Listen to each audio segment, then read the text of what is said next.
So let me go back now to the Gulen schools. So by the way, TCA has taken 160 members of Congress to Turkey and their families, right? All expenses paid. And when they fly business class on Turkish Air, and you read the Turkish Air magazine, like this page right here, the title of this is Istanbul, not Constantinople. And there's a picture of Hagia Sophia, which is in the process of maybe becoming a mosque again. And it says, the architecture of the Ottoman Empire. Okay? I mean, this was, I pulled out the page out of the magazine because we flew over there, and this is what everybody reads. Okay? So, all right. Oh, by the way, TCA, there's another thing that they do. If you are black or Hispanic, doesn't matter what your grades are, doesn't matter what your income level is, you get a $2,000 grant to go study in Turkey for 1 semester. Okay? You want to trip over there for 1 semester, you fill out the application, and you get it. Okay? You get to go over it. Okay, so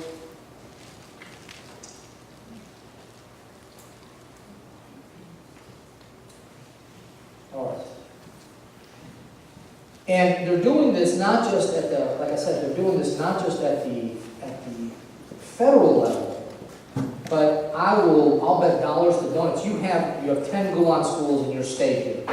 They are doing this in every state across the country. Okay. In fact, oddly enough, and maybe it's because of the number of people that live there, how few people live there, the greatest percentage of legislatures, state legislatures, to go to Turkey versus how many there are was in Idaho. Now, Idaho, what does Idaho have to do with Turkey? How much business do they conduct with Turkey? Right? Right? But it is an effort to just permeate every facet of our society so that we view them more favorably. Right? So, here's another interesting statistic. So, now this is based on the 2000 census, right?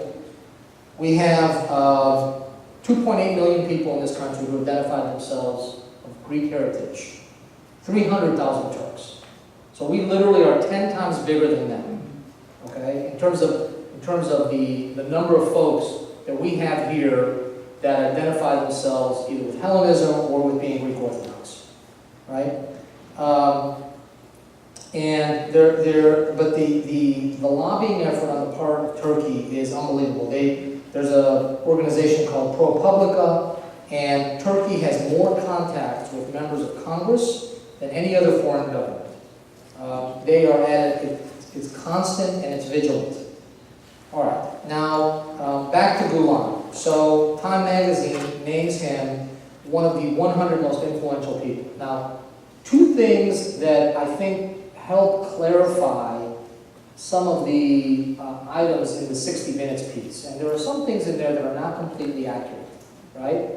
And two things that are unassailable. And let me say, by the way, because I've been giving this talk a few times now, and you know, these conspiracy theorists, I used to make fun of them, and now I've become one, right?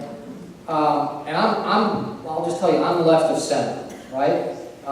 So I'm not some, you know, ultra right-wing person here, right? But two things that are undeniable about our country. Number one, there was a study done about 10 years ago, and they interviewed journalists in the United States. And I'm talking about journalists now, people who actually make a living working for newspapers or some kind of media outlet. I'm not talking about bloggers now, but full-time journalists. Almost 75% of them are atheists. All right? I mean, God is not an important part of what they do. And I don't think it's that being a journalist makes you an atheist. I think it's the other way around. I just think people that don't really have God in their life and are kind of cynical, they get and are kind of suspicious of everyone, they become journalists. Right? So we have that. And the second thing that we have going on in our country is that we are super thirsty, like a dry sponge in the middle of the Sahara, for a moderate Muslim.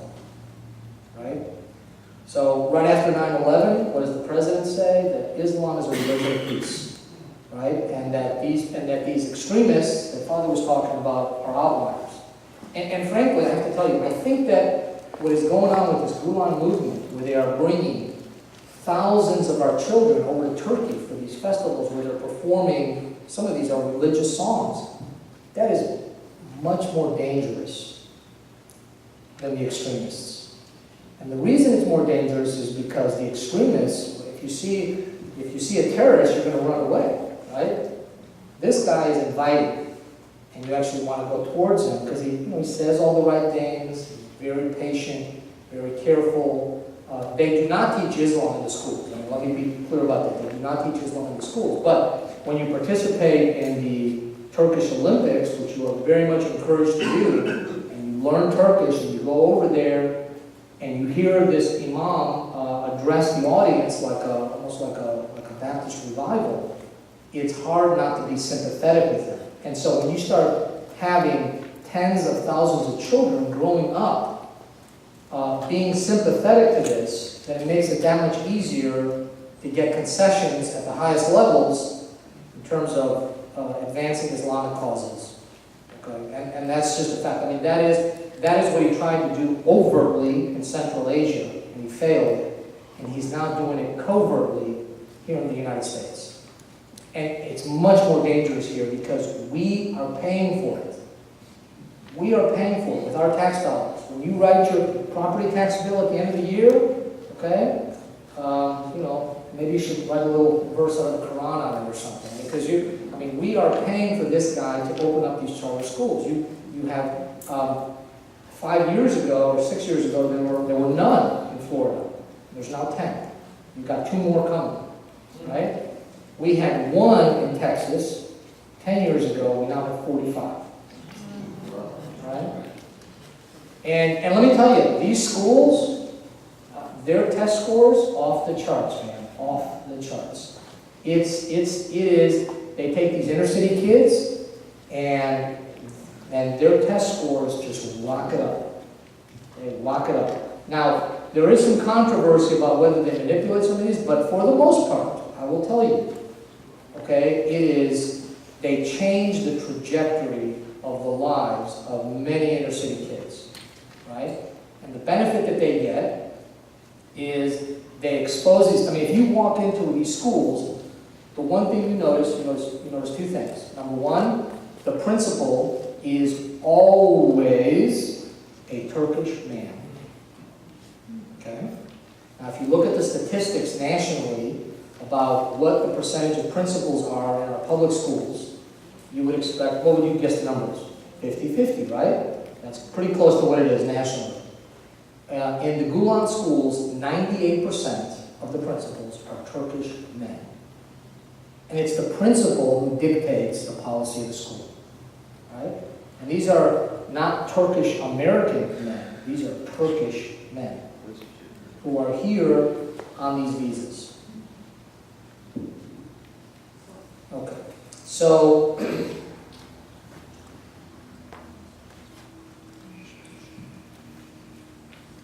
the other thing that you notice, I said there's 2 things.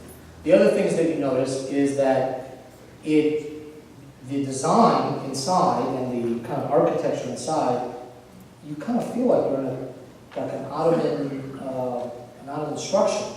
And it has all these kind of elements of Islam. And now look, again, I want to be clear, there's no forced indoctrination to Islam, because if there was, they'd get shut down right away, just like what happened in Central Asia. They are much more cautious. And the central tenet, the most important thing about this Gulen movement, number 1, is secrecy. Secrecy, right? He does not do interviews. He encourages his followers do not talk. In fact, the ability to hold a secret is one of their highest virtues, according to his version of Islam. And let's remember, Islam, unlike Christianity, Islam is both a religion and a law. So when you hear about Sharia law, you hear about that? That and Islam and the Quran are the same thing. The Islam is like the set of rules and regulations about how you ought to live. And so, in the Quran, it is true that a woman counts for half of a man. So you cannot convict a man under Sharia law unless 2 women testify against him. Now, there's a good Bill Cosby joke in there somewhere. Okay, but the Gulen schools are no different. They always make sure that there is a Turkish man running the school because they need to keep control. And what happens is, I don't know if you saw some of the salaries, but there are these pockets of complaints all over the country. In every one of these schools, when they hire American teachers, which they need to do because they need to put their smiling faces up on the website and in these investigative pieces because they are the spokesman for the school. But all these complaints have arisen that there's a pay disparity between what they pay these people here on the visas and what they pay their American counterparts. Now, part of that, I believe, is because they kick back at least 10%. I mean, this lady said 40%.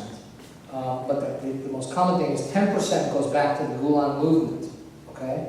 So the Gulen movement today controls banks.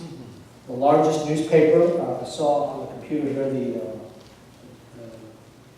one of the Turkish newspapers that we always get that also publishes in English. That's owned by the Gulen movement.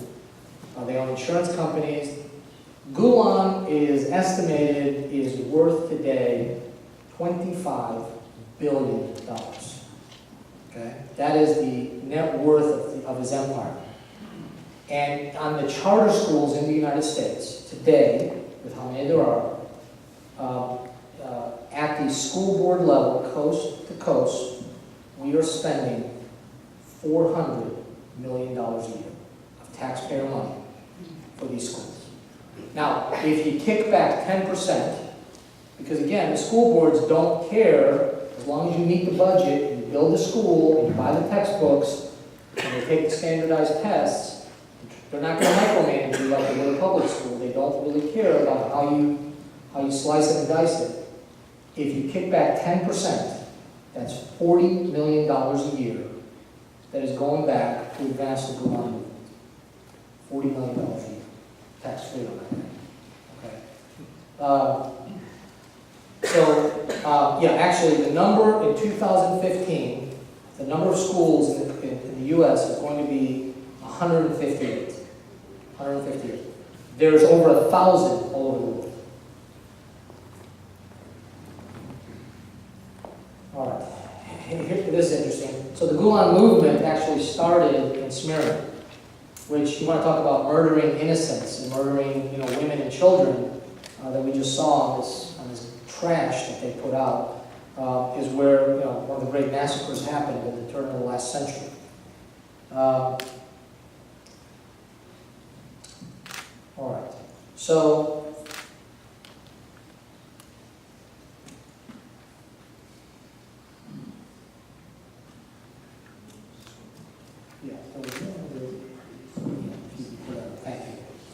Yeah, so it is estimated that he has somewhere between 4 and 6 million followers today that follow his tenets. And look, in the grand scheme of things, the guy is a moderate Muslim.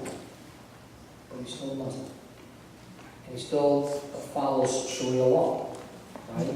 And this is a guy that was a forceful advocate of women wearing headscarves in Turkey. Now he is in a major battle right now with Erdogan, who is the prime minister of Turkey. There was a major scandal a couple of years ago involving Erdogan, involving kickbacks and all that, and the allegations were that Gulen is the one that orchestrated that. And I don't know if they had a falling out or what, but he's now been re-indicted again. Now before that, if you were critical of Gulen in Turkey, this is the man of peace that we were just talking about, if you were critical of him, you got arrested. There was actually a prize-winning investigative journalist that had written this big expose about kind of the grand plans of the Gulen movement and what they intended to do, which is, he has said it that, he thinks the greatest period in history was the Ottoman Empire. And he's attempting to basically rebuild the Ottoman Empire. And this guy wrote this long expose, and as soon as the book came out, he gets jailed. He gets jailed for writing this investigative piece. And there were two other journalists the same thing happened to. And so in Turkey, you cannot get anybody to speak out against this guy. And the only place that's happening is in pockets, here and there in the United States. Yeah, this is when he applied for the green card. This is what Homeland Security gave as the basis for denying it, which was then overturned. The record contains overwhelming evidence that he is the leader of a large religious political movement with immense commercial holdings. Now, the interesting thing is, if you go to, in fact, I'm going to challenge you if you've got the nerve to do it. Call one of the Gulen schools, and I've got the list here in Florida. Okay, it's a local call. Call them and ask them if you are a Gulen school. They all deny it. They say they're inspired by him, but the Gulen movement has no control over the school. And the way that they're able to answer that without, breaking the sweat